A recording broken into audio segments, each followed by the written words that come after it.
सभी को नमस्कार। मैं Kapil Dangi, lecturer in chemistry eight government senior secondary school Bhodki, Jhunjhunu, Rajasthan.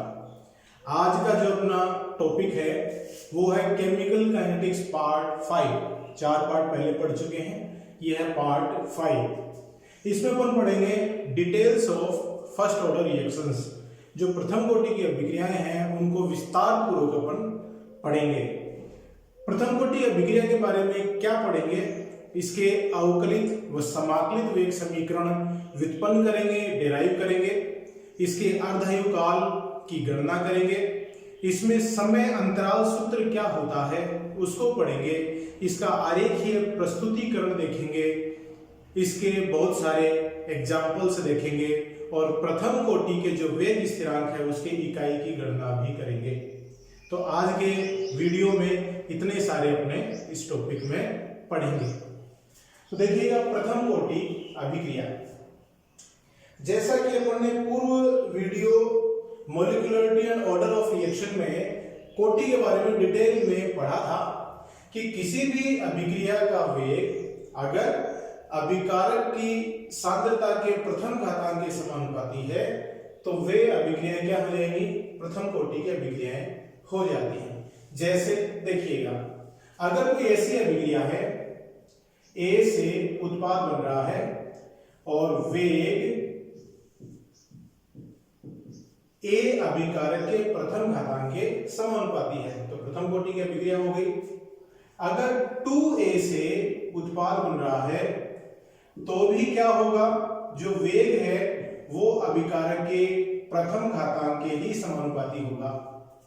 तो प्रथम कोटि की अभिक्रिया, अगर मान लो अभिकारक 2 प्रकार के हैं और वो अभिक्रिया करके उत्पाद बना रहे हैं तो भी जो वेग है वो किसी एक अभिकारक के सांद्रता के प्रथम घातांक के समानुपाती होगा।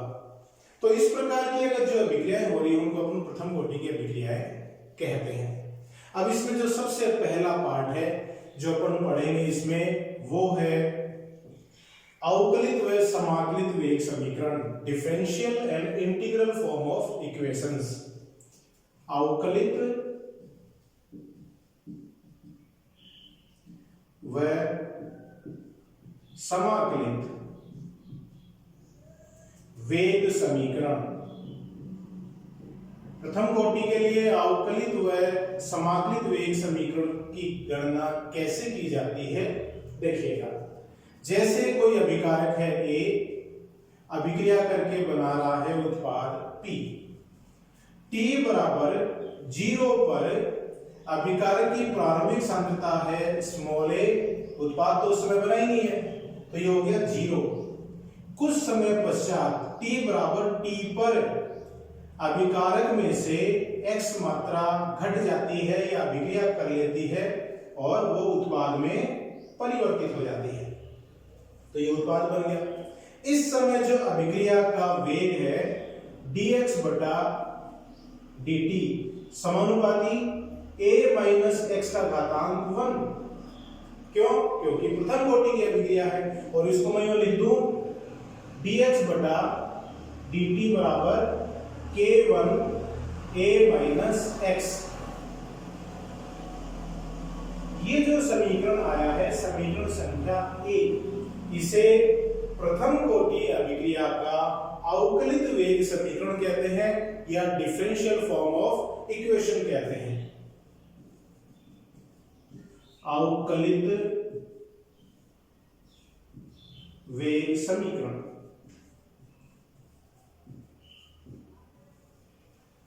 इस तरह से अपन निकाल सकते हैं। अब देखिए इस अवकलित वेग समीकरण से अपन समाकलित वेग समीकरण निकालते हैं तो सांद्रता पदों को एक तरफ कर लेते हैं। सांद्रता पद कहां कहां है, dx, ये सांद्रता परिवर्तन है, सांद्रता पद हो गया। a माइनस x है, ये t समय पर अभिकारक की बची हुई सांद्रता है तो ये भी सांद्रता पद हो गया। तो इन दोनों को एक तरफ कर लें, dx बटा a माइनस x बराबर k1 dt। dt को ऊपर ले गए, a माइनस x इधर नीचे आ जाता है। अब इस समीकरण को समाकलित करते हैं। समाकलित करने पर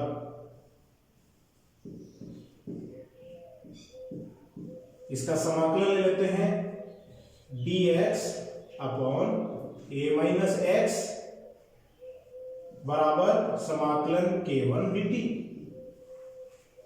अब यहां देखिए एक विशेष चीज है जो आपको याद रखनी है, चूंकि समाकलन dx बटा x होता है log x। dx बटा x का समाकलन लेंगे तो क्या आएगा log x। इस log का आधार क्या है e आधार वाला log है। यहां x की जगह क्या है a माइनस एक्स, तो क्या जाएगा log a माइनस एक्स। चूंकि यहां a माइनस एक्स के अंदर एक माइनस चिन्ह है तो इस प्रकार के समाकलन में यहां पर आगे भी एक ऋणात्मक चिन्ह आ जाता है। तो dx बटा a माइनस एक्स का समाकलन क्या हो गया minus log a minus x बराबर केवल एक स्थिरांक है तो ये इसको यूं का यूं लिखेंगे, और dt है उसका समाकलन हो जाएगा t। और चूंकि अपन ने इसके पार्ट 4 में जो शून्य कोटि अभिक्रिया पढ़ी थी उसमें भी देखा था कि इस प्रकार का समाकलन जिसमें लोअर लिमिट और अपर लिमिट नहीं है उनमें समीकरण का समाकलन करने के बाद एक स्थिरांक जोड़ते हैं जिसे क्या कहते हैं समाकलन स्थिरांक। तो ये हो गया समीकरण संख्या 2, और यहां ये c क्या है समाकलन स्थिरांक है।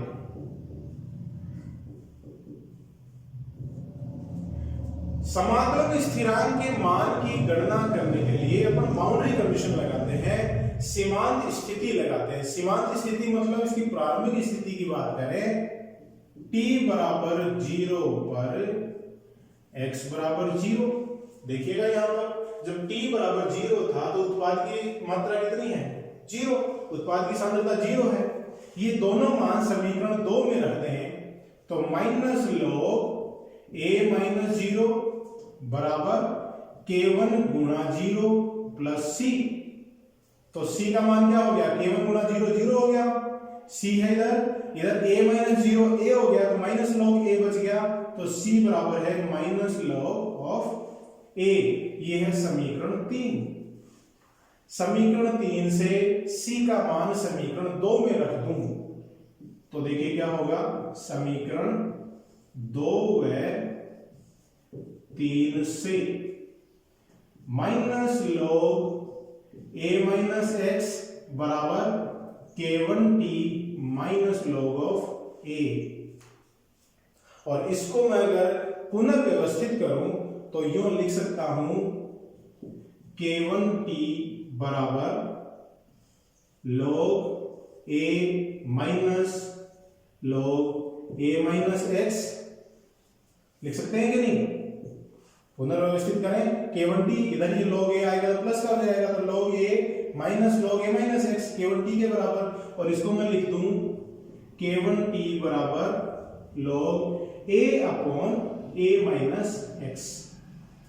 लिख सकते हैं कि नहीं, क्योंकि यहां पर लघु गुणक का लॉगरिथम का एक फॉर्मूला लगता है, वो देखिएगा चूंकि log a अपॉन b बराबर log a minus log b होता है। log a minus log b क्या हो गया log a बटा b। यहां पर a की जगह a है, b की जगह a माइनस x है, तो हो गया log a बटा a माइनस x। और इसको लिख दूं k1 बराबर 1 बटा t log जिसका आधार e है गुणा a बटा a माइनस x। ठीक है, अब देखिएगा log e और log tan में एक संबंध होता है।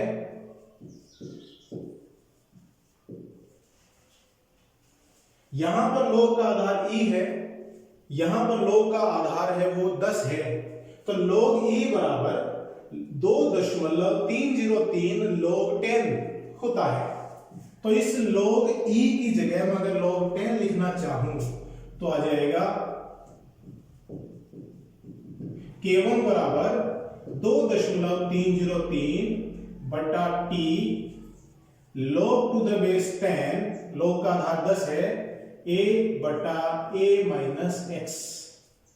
ये जो समीकरण आया, समीकरण संख्या कितना हो गया? 4। समीकरण संख्या 4 ये है प्रथम कोटि अभिक्रियाओं का समाकलित वेग समीकरण।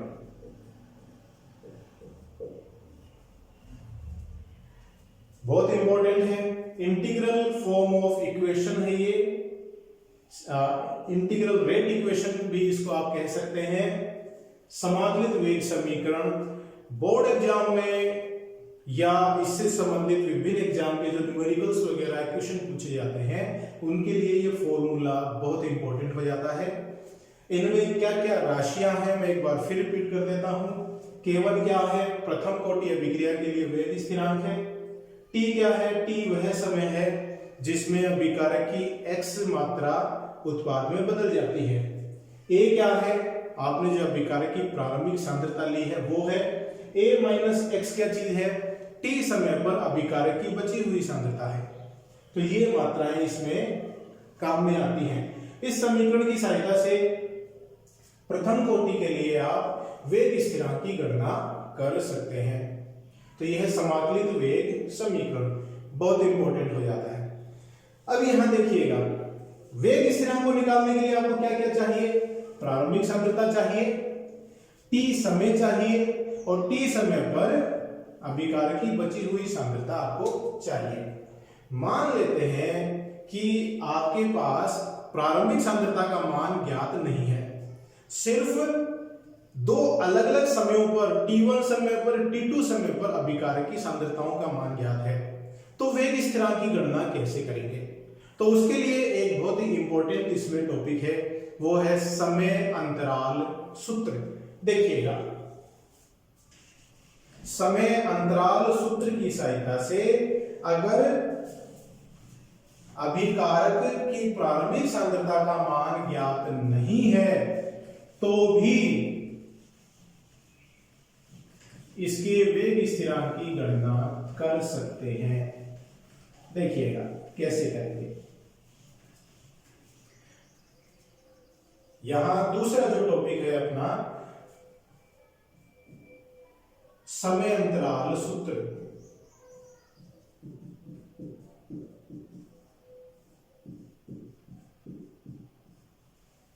समय अंतराल सूत्र में अपन दो कंडीशन लगाते हैं। माना t1 समय पर अभिकारक की बची हुई सांद्रता है a माइनस x1 और t2 समय पर अभिकारक की बची हुई सांद्रता है a माइनस x2। इन दोनों समयों के लिए अगर अपन इनके समाकलित वेग समीकरण लिखें तो क्या हो जाता है? देखिए, समाकलित वेग समीकरण को मैं यूं भी लिख सकता हूं, t बराबर 2.303 बट्टा k log to the base 10 a upon a minus x। लिख सकते हैं कि नहीं? k1 को नीचे ले गए, t को ऊपर ले आए। t1 के लिए क्या हो जाएगा? t1 बराबर 2.303 अपॉन k। k1 का तो k1 रहेगा ही क्योंकि प्रथम कोटि का वेग स्थिरांक है। log to the base 10 a प्रारंभिक सांद्रता है जो निश्चित है। यहां a माइनस x की जगह क्या आ जाएगा? a माइनस x की जगह a माइनस x1 आ जाएगा और t2 समय पर ये समीकरण हो जाएगा 2.303 बटा k1 log to the base 10 a upon a minus x2 किया जाता है। ये समीकरण संख्या 5, ये समीकरण संख्या 6। समीकरण 6 में से समीकरण 5 को अगर घटा दें तो देखिए क्या हो जाएगा? t2 minus t1। 5 में से 6 में से 5 को घटा रहे हैं तो t2 माइनस t1। इन दोनों में ही 2.303 बटा k1 कॉमन ले लेते हैं। k1 ब्रैकेट में क्या बचेगा? log to the base 10 a upon a minus x2 minus log to the base 10 a upon a minus x1, ये ब्रैकेट के अंदर बचेगा और इसको मैं यूं लिख सकता हूं t2 माइनस t1 बराबर 2.303 बटा k1। ये राशि को a मान लें, इस राशि को b मान लें, तो log a minus log b क्या हो जाता है, log a बटा b हो जाता है। तो log 10 a upon a minus x2 बटा में ये राशि करेंगे तो उल्टा होके गुणा हो जाएगी a माइनस x1 बटा a से a कट गया और इसको मैं लिख सकता हूं k1 बराबर 2.303 बटा t2 माइनस t1। इस राशि को नीचे ले गए, k1 को इधर ले आए और log to the base 10 a minus x1 बटा a माइनस x2। ये जो आपके पास सूत्र आया, समीकरण आया, इसे कहते हैं समय अंतराल सूत्र। इस सूत्र की सहायता से अगर आपके पास अभिकारक की प्रारंभिक सांद्रता का मान ज्ञात नहीं है, इनिशियल कंसंट्रेशन नहीं पता है, तो दो अलग अलग समयों पर अभिकारकों की सांद्रताओं का मान ज्ञात होने पर वेग स्थिरांक की गणना कर सकते हैं। तो ये हो गया समीकरण संख्या 7। तो ये है इसका समय अंतराल सूत्र, बहुत ही इंपॉर्टेंट है तो बड़ा आसान भी है, थोड़ा समझ के करेंगे तो बड़ा आसान है। इसका देखिए अपन इसका तीसरा जो भाग पढ़ेंगे, प्रथम कोटि अभिक्रियाओं के अपन छोटे छोटे टुकड़े करके पढ़ रहे हैं ताकि पढ़ने में आसानी हो जाए। तीसरा भाग देखिए क्या है इसका, विलहेल्मी सूत्र। विलहेल्मी सूत्र ये क्या चीज है देखिएगा। सबसे पहले अपन प्रथम कोटि अभिक्रियाओं के लिए समाकलित वेग समीकरण लिख लेते हैं। k1 बराबर 2.303 बटा t log to the base 10 a upon a minus x। अब अगर देखिएगा, अगर अभिक्रिया में अभिकारक की प्रारंभिक सांद्रता को a को c नोट के द्वारा और t समय पर अभिकारक की सांद्रता a माइनस x को c t के द्वारा अगर लिखें तो समीकरण कुछ इस प्रकार से हो जाएगा 2.303 बटा t log to the base 10 c0 upon ct। लिख सकते हैं कि नहीं? और इस समीकरण को ऐसे भी लिख सकते हैं k1 बराबर a बटा t log का आधार e c0 अपॉन ct। ठीक है, ये है समीकरण संख्या 7, ये समीकरण संख्या 8। अब इन समीकरणों से विलहेल्मी सूत्र ज्ञात करेंगे। देखिए कैसे।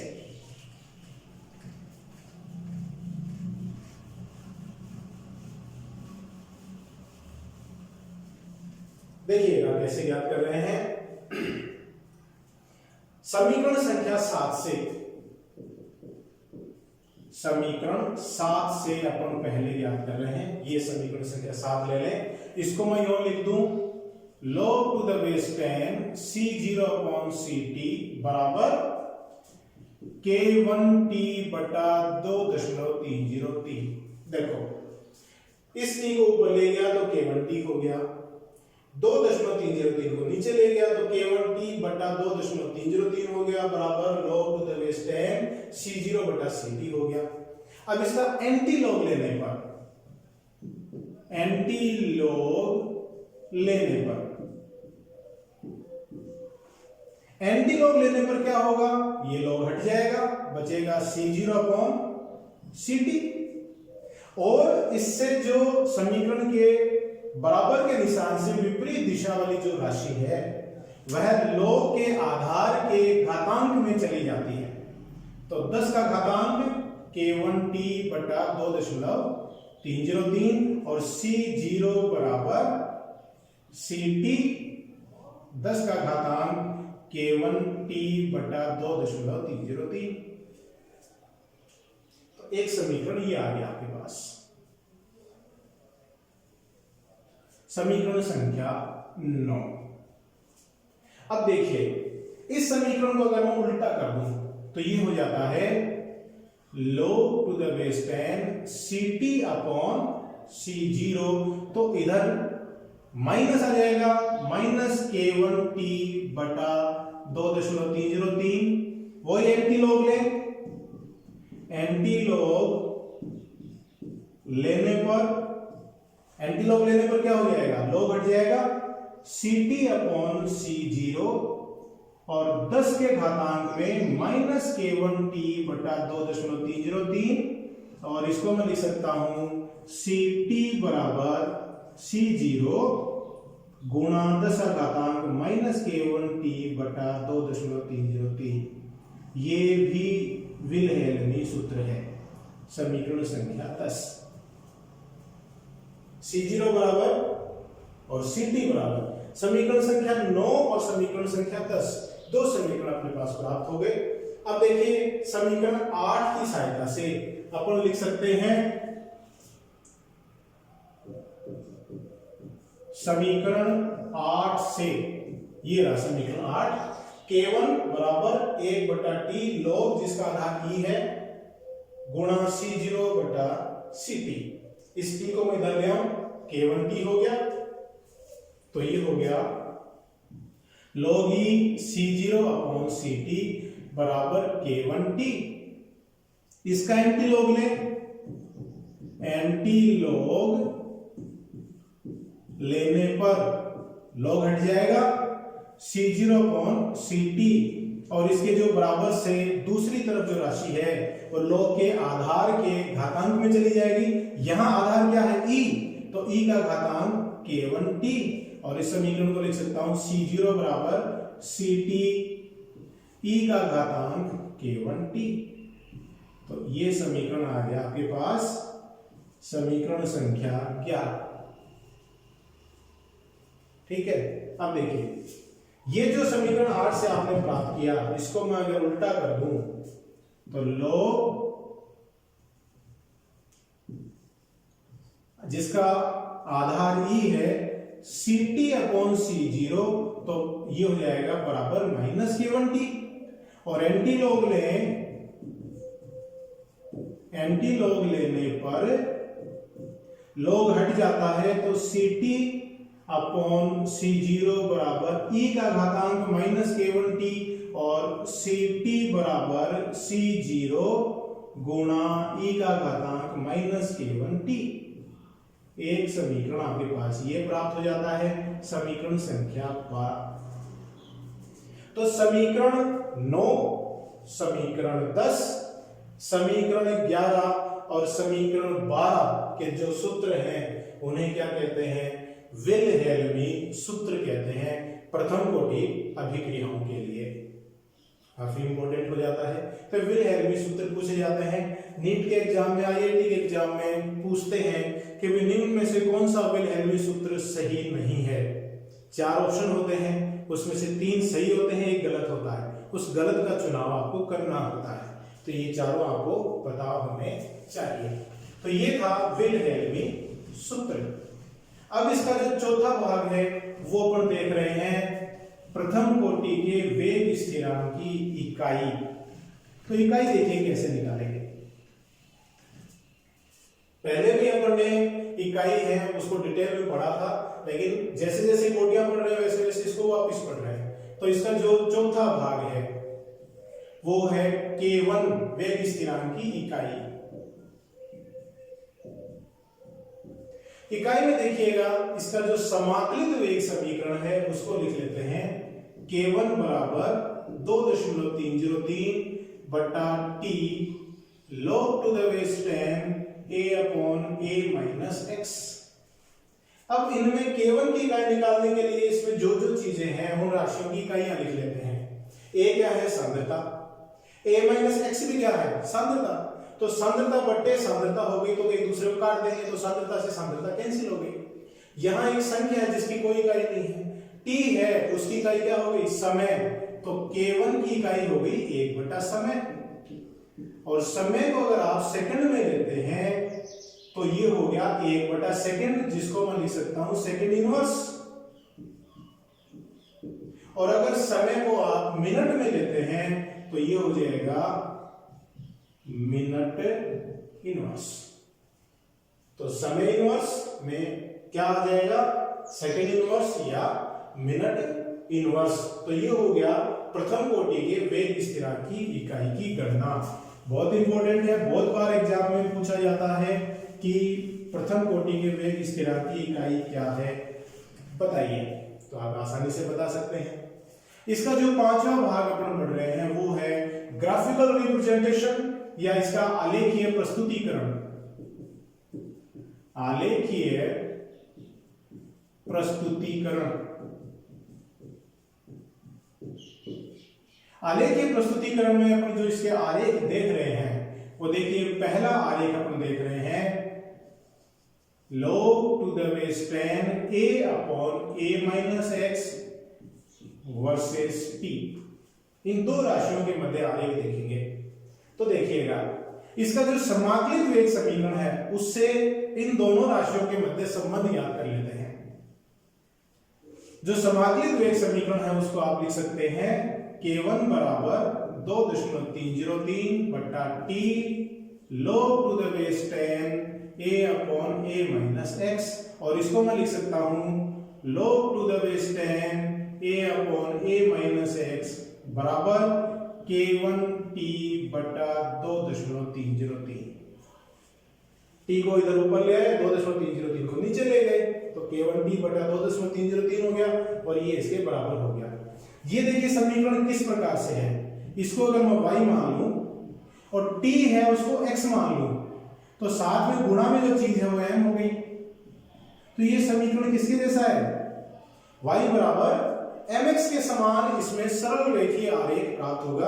अपन ने पिछले वीडियोस में आरेख कैसे बनाए जाते हैं, केमिकल काइनेटिक्स पार्ट 2 में आप देखिएगा आरेख कैसे बनाए जाते हैं। पार्ट 3 में देखिएगा आरेख कैसे बनाए जाते हैं, उसको देखेंगे तो आप आसानी से समझ जाएंगे। तो देखिए मैं आरेख बना रहा हूं। इधर y एक्सिस पर क्या ले रहे हैं, log a upon a minus x, और x एक्सिस पर ले रहे हैं t।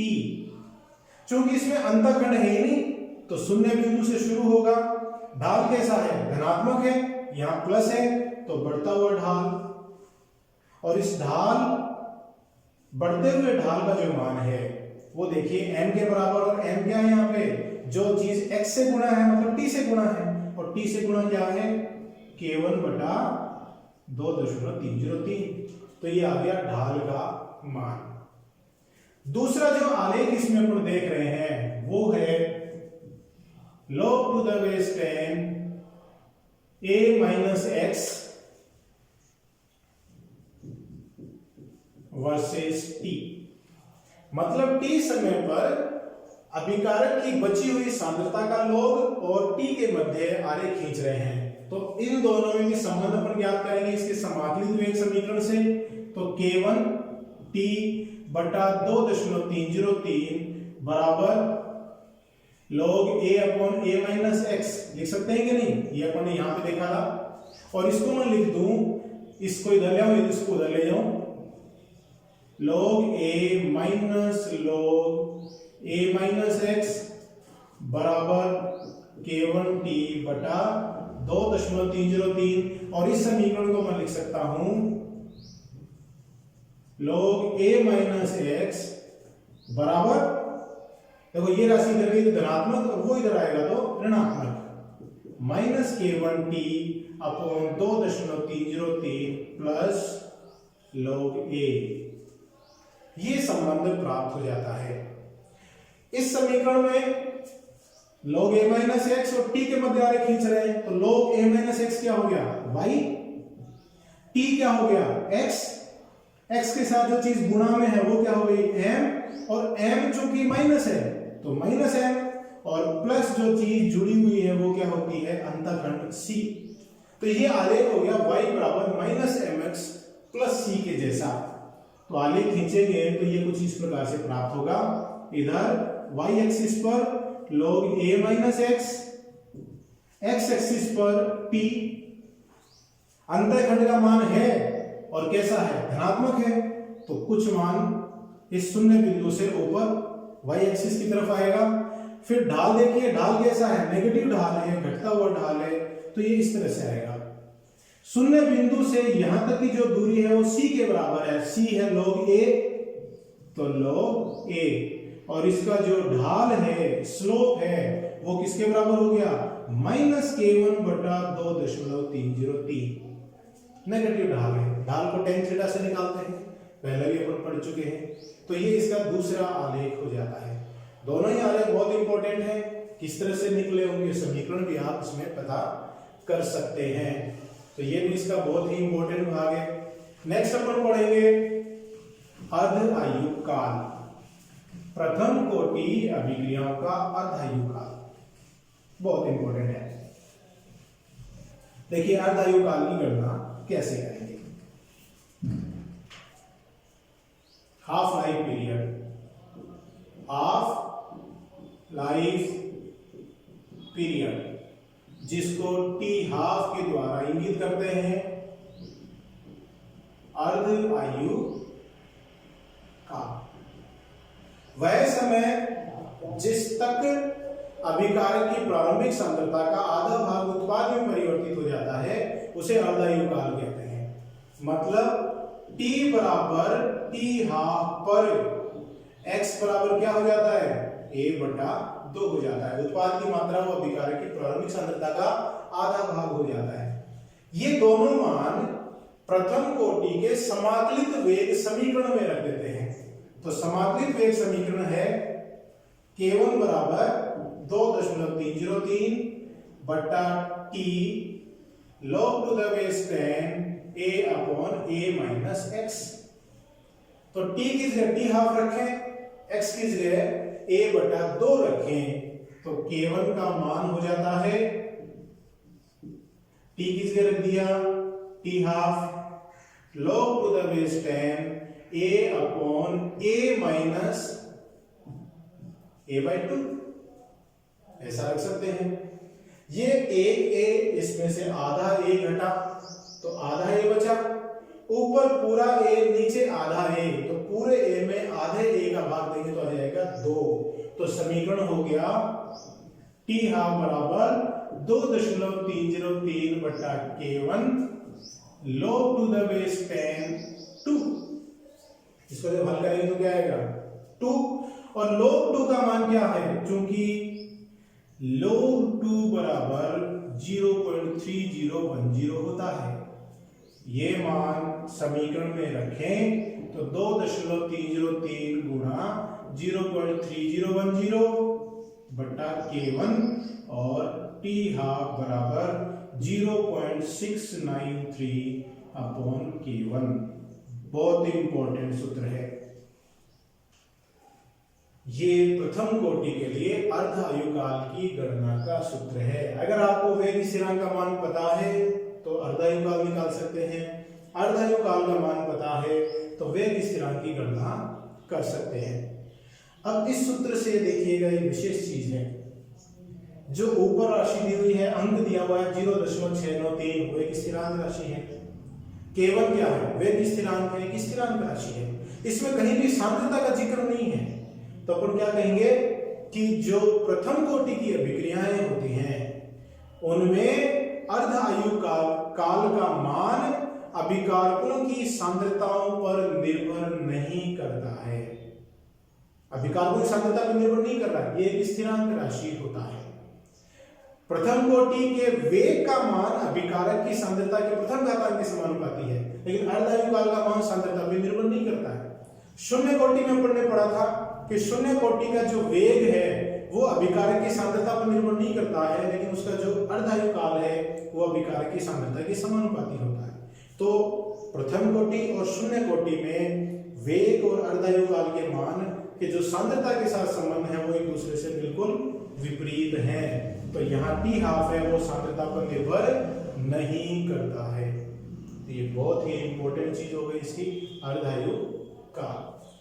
नेक्स्ट देखिएगा, अपन देखते हैं इसके कुछ उदाहरण। प्रथम कोटि अभिक्रिया के उदाहरण।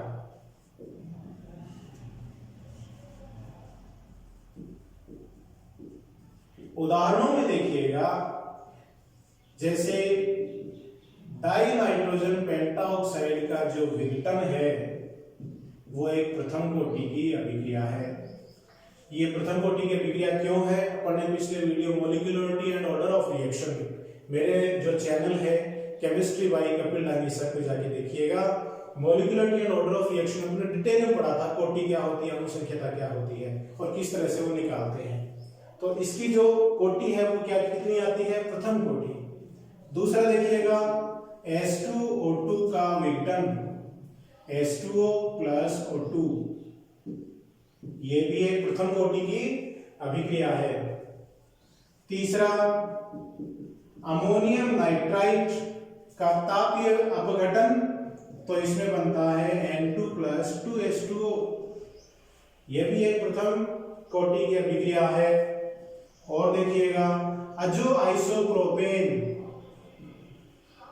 डाई अजो आइसोप्रोपेन,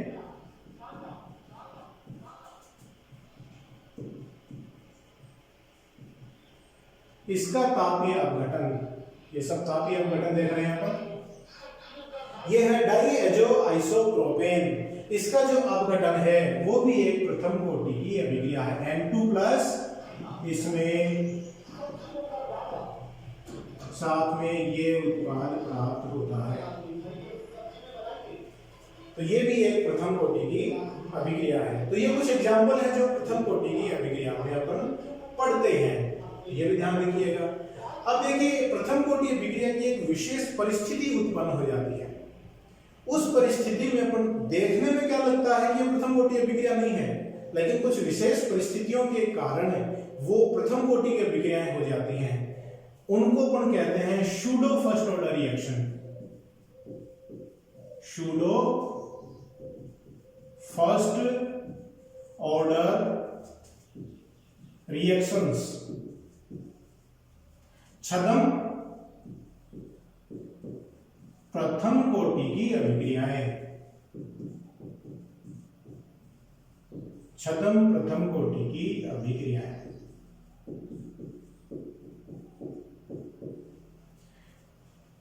ये वास्तविक रूप से प्रथम कोटि की अभिक्रियाएं नहीं है, लेकिन कुछ विशेष परिस्थितियों के कारण ये प्रथम कोटि की अभिक्रियाएं हो जाती हैं। वो विशेष परिस्थितियां देखिएगा, अपन उदाहरण से समझते हैं। जैसे फर्स्ट अपन ले रहे हैं एस्टर का जल अपघटन, CH3COO C2H5 प्लस H2O, अम्ल की उपस्थिति में CH3COOH plus C2H5OH, acetic acid और एथेनॉल बनाते हैं अगर आप अम्ल की उपस्थिति में एथिल एसीटेट का जल अपघटन करते हैं। तो यहां जो जल है उसको आधिक्य में लिया जाता है, आधिक्य में लेने के कारण अभिक्रिया के दौरान इसकी सांद्रता में परिवर्तन नगण्य होता है। तो अभिक्रिया का वेग H2O की सांद्रता पर निर्भर ही नहीं करता है, अभिक्रिया का वेग सिर्फ एथिल एसीटेट की सांद्रता पर निर्भर करता है, जिसके अणुओं की संख्या इस समीकरण में कितनी है? 1। इसलिए प्रथम कोटि की अभिक्रिया हो जाती है। विशेष परिस्थिति क्या है? जल आधिक्य में है, इसलिए प्रथम कोटि की अभिक्रिया हो गई। तो ये अभिक्रिया कौन सी अभिक्रिया हो गई? छद्म प्रथम कोटि की अभिक्रिया। इसी प्रकार का दूसरा उदाहरण अगर अपन देखें, इक्षु शर्करा का प्रतिपन C12H22O11 प्लस H2O, यह सुक्रोज, सुक्रोज को इक्षु शर्करा भी कहते हैं। इसका जल अपघटन करेंगे C6H12O6 प्लस C6H12O6, एक अणु ग्लूकोज का और एक अणु फ्रक्टोज का बनता है। इसमें भी सेम ही कंडीशन है, ये जो जल है ये आधिक्य में लिया जाता है। तो इस जल अपघटन की जो अभिक्रिया है, इसमें अभिक्रिया का वेग सिर्फ सुक्रोज की सांद्रता पर ही निर्भर करता है, इसलिए इसकी कोटि कितनी हो गई? प्रथम हो गई। तो इस प्रकार की अभिक्रियाएं जो वास्तव में तो देखने में क्या लग रहा है कि प्रथम कोटि की अभिक्रियाएं नहीं है, लेकिन कुछ विशेष परिस्थितियों के कारण वो प्रथम कोटि की अभिक्रियाएं हो जाती हैं, उन्हें अपन क्या कहते हैं? छद्म प्रथम कोटि की अभिक्रियाएं कहते हैं। तो ये था आज का अपना टॉपिक, प्रथम कोटि की अभिक्रियाएं। इसमें बहुत सारे न्यूमेरिकल, मैंने पहले पिछले वीडियोस में भी कहा था कि अपन डिटेल में इनके न्यूमेरिकल्स और इनके जो क्वेश्चंस हैं उनका एक अलग से वीडियो बनाएंगे इस चैप्टर का। तो आप मेरे वीडियोज ये देखते रहिए, घर पे रहिए, हाथ धोते रहिए, स्वस्थ रहिए, स्वच्छ रहिए, अपने परिवारजनों का ध्यान रखिए। बहुत बहुत धन्यवाद।